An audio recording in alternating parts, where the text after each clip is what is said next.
Allora, dentro troverete ovviamente gli user manual, quindi il manuale di istruzioni, questa spugnetta e questo piccolo pennellino. La spugnetta dopo vi mostrerò l'uso, quindi dove andrebbe inserita. Comunque è un ricambio perché già l'articolo ne è dotato. Allora, andiamo a vedere il nostro gioiellino. Eccolo qua, molto bello, leggero, maneggevole.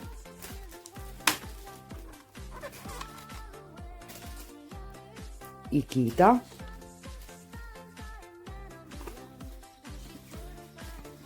doppio ciclone. Questo è il tastino di accensione e spegnimento, mentre questo qui serve appunto per staccare il doppio ciclone per la pulizia, che adesso vi mostro. Allora, basta poi schiacciare questo che si solleva e andiamo a pulire il nostro aspirapolvere. Ecco qua, praticamente qui è dove va il pezzo di ricambio, quindi la spugnetta che abbiamo visto prima, e va sostituita qualora ce ne fosse la necessità. Quindi hanno inserito già un'altra spugnetta per il nostro ricambio. Questo è il filtro, molto bella ragazzi, mi piace veramente tanto, molto semplice come avete visto da agganciare.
Sì,